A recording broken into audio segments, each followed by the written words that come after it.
Operation सिंदूर हे president ट्रम्पच्या दबावानं मागे घेण्यात आलं। याचा अर्थ भारत आंतरराष्ट्रीय स्तरावर कमजोर पडतोय। दुसरा त्याचा अर्थ कसा होतो, काय होतो? कारण एका स्वतंत्र भारताला, ज्याचे 140 कोटी लोकसंख्या आहे, इतका महान देश, मोठा देश, तिथे एका दुसऱ्या देशाचा राष्ट्रपती आपल्यावर दबाव आणून दहशतवादाविरुद्धची लढाई थांबवायला सांगतो। आणि ते सरळ सांगतात की व्यापारामुळे, व्यापारासाठी। आणि हा व्यापार कोणासाठी आहे? म्हणजे कोणाचा व्यापार करताय, कसला व्यापार करताय? देशाच्या प्रतिष्ठेपुढे व्यापार महत्त्वाचा आहे असं आपल्याला असं यांना वाटतंय, या सत्ताधाऱ्यांना। पण त्या त्यांनी निवडणुकीचा व्यापार केलेला आहे, सत्तेचा व्यापार केलेला आहे, आता देशाचाही व्यापार करताय। म्हणजे किंवा व्यापारासमोर यांना देश गौण वाटतोय। या नेतृत्वाला तुम्ही काय म्हणाल? या कचखाऊ आहे। म्हणून मी तुम्हाला काय म्हटलं, मध्ये आता शिवसेनेचा वर्धापन दिन झाला, त्या दिवशी मी जे बोललो की आज भाजपला पंतप्रधान आहे, भाजपला गृहमंत्री आहे, भाजपला संरक्षण मंत्री आहे, पण देशाला पंतप्रधान नाहीये, देशाला गृहमंत्री नाहीये, देशाला संरक्षण मंत्री नाहीये। पण आता प्रधानमंत्री बदलायचं चाललेलं आहे। आता त्यांच्यावरती मोदींना 75 वर्ष पूर्ण होत आहेत। 75ची शाल भागवतजींनी घातलेली आहे। हो, कारण त्यांनी एक नियम केलेला आहे त्यांच्या पक्षामध्ये की ज्याला 75 वर्ष झाले त्यांना कोणत्याही सत्तेच्या पदावर राहण्याचा अधिकार नाही। मग ते मुरली मनोहर जोशी असतील किंवा जसवंत सिंग होते, बोले तैसा चाले आहे, अडवाणी होते, वाकडी यांची पावले, हे कळेल आता। कारण मोहनराव भागवत हे त्या सगळ्यांचे प्रमुख आहेत या सगळ्या भाजप। ते पण 75 वर्षाचे ते स्वतः निवृत्त होण्याच्या विचारामध्ये आहेत। त्यांनी स्वतःच सांगितलं आहे अशा वेळेला पंतप्रधान मोदींनी त्यांचा जो शब्द आहे 75 वर्षांनंतर निवृत्त होण्याचा, तो ते पाळतील असं वाटतं का? म्हणून मी म्हटलं ना, बोले तैसा चाले, त्याची वंदावी पावले का वाकडी पडती पावले हे आता कळेल। मग मोदी आणि कदाचित ते निवृत्ती जाहीर करतील। बरं, पण मग परत तुमचं मी मन कसं मोडणार? हो, म्हणजे जसा पंडित नेहरूंनंतर एक प्रश्न होता, आफ्टर नेहरू हू, किंवा आफ्टर इंदिरा हू, तसा आफ्टर मोदी हू, तो त्यांचा प्रश्न विषय, देश आहे। हो, पण तो त्यांचा, आता त्याने तो अंतर्गत विषय केला, देश आहे। त्याच्यामुळे त्यांनी तो विचार कदाचित तो सुरूही झाला असेल किंवा त्याचं उत्तरही त्यांनी काढलं असेल।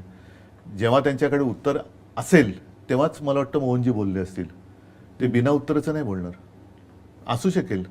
पण शिवसेना पक्षप्रमुख म्हणून तुमच्या समोर असं काय व्हिजन आहे का की आफ्टर मोदी? बघा, मला काय वाटतं की ठीक आहे, शेवटी आपली जी लोकशाही आहे त्या लोकशाहीच्या माध्यमातून जो पक्ष जिंकतो, ज्याच्याकडे बहुमत असतं, त्याचा नेता हा पंतप्रधान किंवा मुख्यमंत्री बनतो, ही लोकशाही आहे।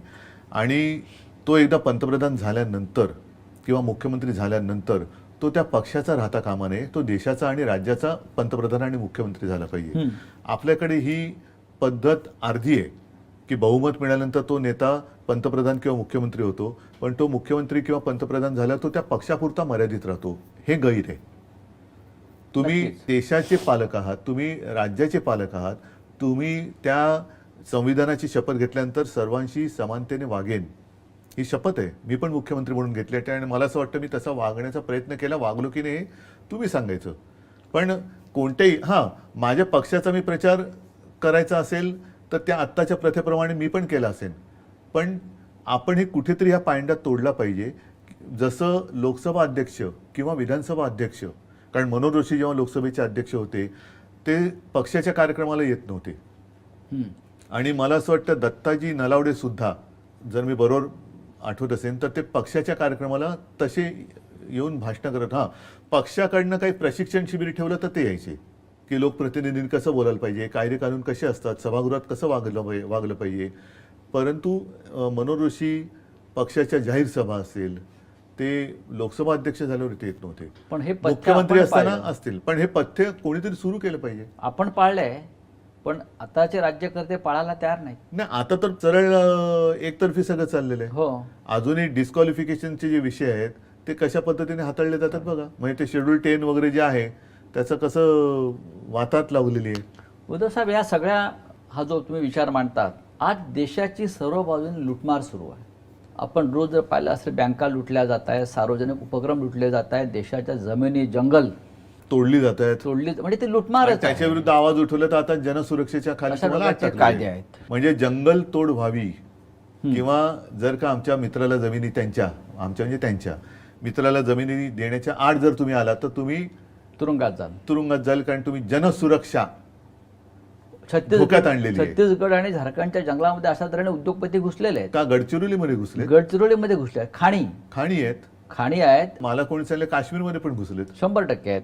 तर उद्धव साहेब हे जे देशावर दरोडे पडतायत त्याच प्रकारचा दरोडा आपल्या मुंबईवर सुद्धा पडतो आहे.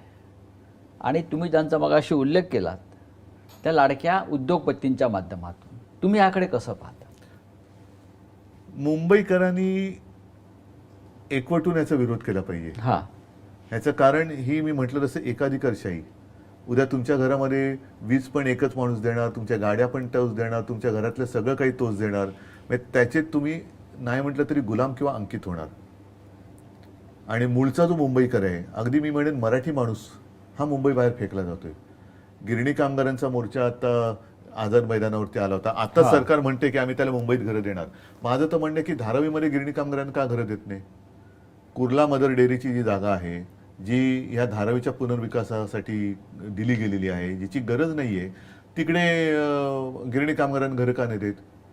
गिरण्यांच्या जमिनी, ज्या गिरण्यांच्या जमिनी होत्या त्याच्यात स्पष्ट तेव्हा नमूद केलेलं होतं, गिरण्यांच्या वापराखेरीज त्याचा अन्यत्र वापर किंवा अन्य कारणासाठी होणार नाही. पण ते चेंज ऑफ युजर करून त्याच्यात पुन्हा वन थर्ड केलं गेलं. 1/3मध्ये गिरणी कामगारांना घरं वगैरे देण्याचं तेव्हा ठरवलं गेलं होतं.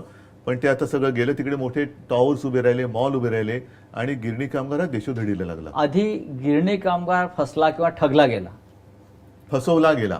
आणि आता या मुंबईतला उरला सुरला मराठी माणूस फसवला जातो. आणि हे सगळं गौतम अडाणी या एका उद्योगपतीसाठी कायदे बदलले जात आहेत, नियम बदलले जात आहेत, सर्व काही बदललं जात आहे. सुरुवात होते आहे. मला एक सांगा ना, अदानीना धारावीसाठी फुकटात तुम्ही जमीन देताय. कुर्ला मदर डेअरी दिली, देवनारचं डम्पिंग ग्राउंड दिलं, कांजूर मार्ग ती जी काय मिठागराची जमीन आहे. धारावी हा आता मुंबई महाराष्ट्रातला नव्हे तर देशातला भ्रष्टाचाराचा आणि ज्याला तुम्ही जमीन घोटाळा, मोठा लँड स्कॅम, आंतरराष्ट्रीय स्तरावरचा हा लँड स्कॅम या धारावी पुनर्वसन प्रकल्पातून सुरू होतो आहे. धारावीचा भूखंड त्यांना पुनर्वसनासाठी दिला. या आधी राज्यामध्ये पुनर्वसन प्रकल्प झालेले आहेत. हा नवीन नाही आहे. धारावी तुम्ही अडाणीला दिल्यावरती त्या सबबीखाली धारावीसाठी किंवा अडाणीसाठी जो सवलतींचा वर्षाव सुरू आहे सर्व स्तरावर आणि तो त्यांच्यावरती भूखंडांची मेहरबानी मुंबईतली दिली जाते, हे यापूर्वी कधी झालं नव्हते. का होत आहे? ह्यांची मित्र आहेत म्हणून ना. म्हणूनच मी जे मगाशी सांगत होतो की धारावीसाठी जसे हे भूखंड तुम्ही यांच्या घशात फुकट घातलेत, तसं तुम्ही माझ्या गिरणी कामगारांना का नाही देत? फुकट एखादं भूखंड द्या ना तुम्ही. का नाही? तुमचे कोणीच लागत नाही गिरणी कामगारांची तुम्ही कोणीच लागत नाही. ज्यांनी मुंबई मिळवून दिली, संयुक्त महाराष्ट्रामध्ये लढ्यासाठी रस्त्यावरती उतरून रक्त सांडून मुंबई मिळवून दिली, त्यांनाच मुंबईमध्ये स्थान न देता हे कुठले आले? त्यांच्यासाठी तुम्ही मुंबई, म्हणजे पूर्वी असं म्हणतात की त्या इंग्रज ह्याला त्या कोणाला तरी ती आंदण दिली होती मुंबई, पोर्तुगीज का इंग्रज कोण होते त्यांना, तसे तुम्ही यांना अदानींना आंदण देताय. काय संबंध आहे? म्हणजे सगळं काही तुम्ही त्यांना देताय. देवनाचं डम्पिंग ग्राउंड, म्हणजे हा तर कहर झाला. आता त्या डम्पिंग ग्राउंडवरचा कचरा जो आहे तो महापालिका किती 2700 का काहीतरी कोटीचं त्यांचं टेंडर आहे. आता जी काय माहिती मिळते की तो कचरा साफ करण्याचा टॅक्स नागरिकांवरती लावणार, भूखंड अदानीला देणार. एवढंच नाही तर मला आणखीन पुढचं जे कळलं ते खरं असेल तर आणखीन भयानक आहे, ती काम साफसफाई करणारी कंपनी सुद्धा अदानीची. म्हणजे हा देश अडाणी चालवत आहेत, अदानी चालवत आहेत किंवा अडाणी चालवत आहेत की मुंबईसारख्या शहराचा सातबारा. म्हणून तर यांनी शिवसेना तोडली ना.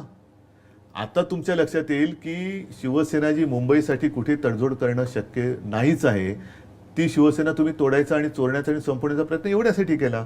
नाहीतर धारावीचा पुनर्विकास मी करत होतो. पण धारावीमध्ये माझी आज सुद्धा तीच मागणी आहे की धारावीकरांना त्यांच्या धारावीमध्ये एक वैशिष्ट्य आहे. धारावीमध्ये प्रत्येक घरामध्ये एक उद्योग आहे. त्याला अगदी मायक्रो स्केल म्हणा, स्मॉल स्केल पण नाही, जगातले अनेक ब्रँड तिकडे अनेक आणि छोटे छोटे, त्यांना उद्योगासह त्यांना राहतं घर तिकडेच द्या. आता काय चाललेलं आहे, आता तिकडे सर्वे सुरू केलेला आहे आणि आत्तापर्यंत जो काही सर्वे सुरू आहे झालाय, काही हजारात असेल, शेकड्यात असेल, त्याच्यापैकी माझ्या माहितीप्रमाणे 80% लोकांना अपात्र ठरवण्यात आलेले आत्तापर्यंत जो सर्वे झाला त्याच्यात. म्हणजे हे जर का तुम्ही पुढे नेलं तर धारावीत राहतील किती लोक? फार कमी. आणि त्या लोकांना जर तुम्ही सांगितलं अरे इकडे एका खोलीत तू मरतोयस, तुझं आयुष्य इकडे गेलं, तू त्या कचरा भूमीत जेवणार डम्पिंग ग्राउंडला जा, तुला 2 खोल्या देतो. म्हणजे अख्खी धारावी साफ करणार, त्या धारावीमध्ये टॉवर बांधणार आणि त्या टॉवरमध्ये मराठी माणूस राहणार का? आणि त्याच धारावीच्या बाजूला जे बांद्रा कुर्ला कॉम्प्लेक्सची जागा आहे तिकडे अहमदाबादला जाणाऱ्या बुलेट ट्रेनचं स्टेशन हा निव्वळ योगायोग समजायचा का? म्हणजे एवढं सगळं धडधडीत डोळ्यासमोर आहे. धारावी रिकामी केली जाते, धारावीमध्ये जे टॉवर येणार, आज तिकडचे जागांच्या किमती काय त्या बघा. त्या किमतीला मराठी माणूस किंवा कोणी मुंबईकर जो आहे सर्वसामान्य तो जमीन घेऊ शकणार नाही. मग तिकडे येणार ते कोण येणार की त्यांच्यासाठी बाजूला अहमदाबादला जाण्यासाठी बुलेट ट्रेनचं स्टेशन आहे.